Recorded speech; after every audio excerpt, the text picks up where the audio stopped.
The college football playoff negotiations are a complete debacle. They're a dumpster fire right now. The biggest thing, so Ross Dellenger has done an absolutely amazing job of detailing everything that is going on inside of these meetings, right? And the basic premise of everything that's happening right now is that the SEC and the Big Ten are kind of throwing their weight around, right? So we all know Heather Dinich at ESPN reported a little bit, but this also, I believe, came from Ross maybe earlier in the week. The whole idea of the Big Ten and the SEC getting the 2 guaranteed buys in the 14-team format, that's pretty much dead on arrival. That's not going to happen. A lot of pushback on that, and I can understand that. I'm pretty sure that the Big Ten and the SEC are going to be the ones that get it most of the time. But you do still have to give the other conferences some kind of a chance. So why not? Sure, makes all the sense in the world, I guess, I suppose. But yeah, that there was an article on ESPN from Heather Dinich about that, so I would certainly suggest that you check that one out. But the Ross Dellenger piece was much, much more detailed. The SEC, so here's the deal. The format for the CFP is being worked on as we speak. But at the same time, the format is not nearly as important as figuring out what the financials are going to be, how the revenue distribution is going to be set. And that's what the majority of these meetings have been about. And Bill Hancock, the executive director of the CFP, is the one that set a deadline of basically next week, maybe in the next 2 weeks, sometime around there. I would imagine no later than the end of March, that they want to get this thing completely done. And the reason that they want it completely done by then is because the TV contract with ESPN could potentially go away. So you're up against a deadline. You've got a bit of a crunch situation here, and it appears that the SEC and the Big Ten are willing to walk away from the table and set up their own thing where they would make all the money, as opposed to the other conferences being, set to do their own thing. Okay. Like, I don't know. I think the TV networks would certainly give them the money, but when you have a situation like that, other conferences are absolutely going to break down. It is going to be a disaster for this sport, because if you don't have everybody involved, I don't think the fans are going to be as into it. But that's just a personal thing. I don't know that for sure, so who knows. But the current numbers right now, this revenue distribution, you are setting up an even clearer Power 2 and then everybody else. Right? You've got the Power 2, the Middle 2, and everybody else. And the way that it is going down is $760 million for the Big Ten and the SEC to split. So that would basically be somewhere around $23 million per school for the SEC, $21 million per school for the Big Ten, and then $440 million for the ACC and the Big 12. If I remember correctly, it was a little over $13 million per ACC school and a little less than $13 million per Big 12 school. And then you've got $115 million that would be split between Notre Dame and all of the G5 teams. For the G5 teams, you're looking at south of $2 million per school from this deal. So you are setting up just a massive, massive difference in these schools going forward. I mean, just revenue-wise. We already knew that the TV contracts were wild, and they were heavily, heavily skewed towards the Big Ten and the SEC, but this is just a completely different level.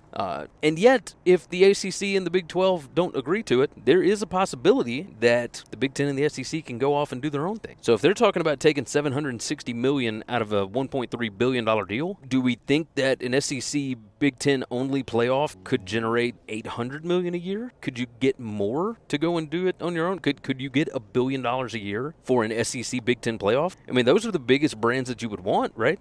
Imagine having Alabama versus Ohio State, Georgia versus Penn State, Tennessee versus Michigan. It's like all those kind of games. Of course, you bring in USC, USC against Texas. Just name off even the new schools that come in. Washington, USC, Oregon, UCLA. I don't know that UCLA is going to be there anytime soon, but you get the point. If you set up like an 8-team playoff where 4 of each of those leagues gets in, maybe you can get $1 billion just for yourself. So then how much is an ACC, Big 12, and everybody else playoff worth? And then at that point, if that were to happen, does that force Notre Dame to join the Big Ten, right? I mean, this is wild stuff that's coming out right now. It is huge, huge stuff. The contract, here's another interesting part that came out, and I haven't seen anybody really paying attention to this. The contract is expected to include a look-in provision in 2028, and the reason that that's going to be put in is in case of more conference realignment. And the person that it was requested by was actually Brett Yormark. So now, of course, I have all kinds of questions. Is the Big 12 about to, are they about to expand again? Are they looking to pick off some of these ACC schools? What is happening with the Big 12? There's a lot of questions there for sure. Of course, there's even more ACC stuff, right? Dellenger put in some really interesting facts about the ACC deal with ESPN. I did not realize that 2021 is when ESPN was supposed to decide whether or not they wanted to exercise their option with the ACC deal. But Jim Phillips being hired in December of 2020, he didn't start until February 2021. He got it amended that ESPN would not make their decision to exercise the option until February of 2025. That's in about 10 months or so, give or take. If that's the case, did he exercise that option so that he could, get his feet on the ground and take a look at everything that's going on? Was it him, or was he asking ESPN to, hey, let's push this back so that we can figure out this landscape, because ESPN was likely about to tell them, no, we're not going to exercise and your TV deal is going to be done after 2027. Is that what the deal was? And I got to tell you, I am incredibly curious because, this is big stuff, right?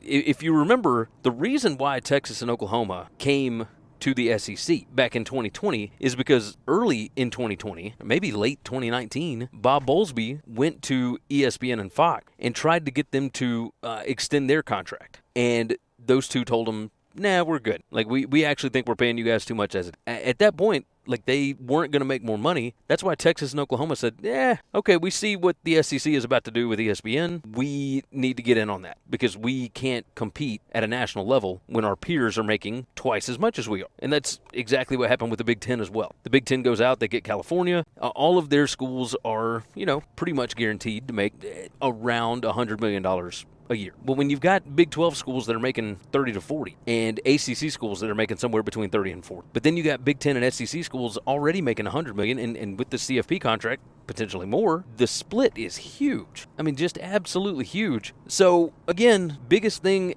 out of this, there's so many big things, but this ACC deal, ESPN has to exercise the option by February of 2025. Does ESPN think that is as much of a sweetheart deal as we think it is? If Florida State gets out of the ACC, how much are the rest of the schools in that league worth? Are you going to pay $38 million a year for SMU and Boston College and Wake Forest and whatever? Especially think about this. If you take Florida State out and you take Wake Forest out, or does this give the ACC more time to come up with an uneven revenue distribution model, right? Can they go in and redo the contract to where, Clemson and Florida State and Miami and North Carolina and blah, blah, blah, blah are going to make this much money, and everybody else, you're only going to make this much money. And if you want to pull out, then cool. But there was something else that was brought up in it, and that was the idea that if those schools, if ESPN decides to not jump in on that, could they potentially break up the ACC? Not ESPN, but those other schools, could they break up the ACC? And all those schools I talked about, Florida State, North Carolina, NC State, Clemson, blah, blah, blah, blah, blah, Miami, etc. Could they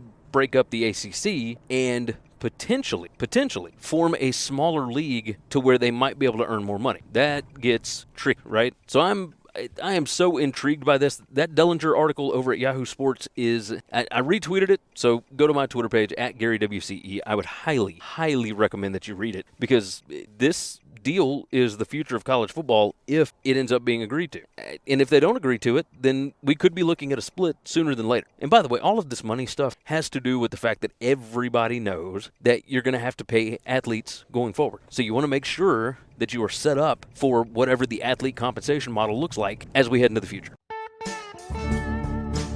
Thanks for listening to Winning Cures Everything. Make sure and follow me on Twitter @GaryWCE. If you want to toss in a question, you can email me, Gary@winningcureseverything.com. Make sure and hit that subscribe button, and we'll see you next time.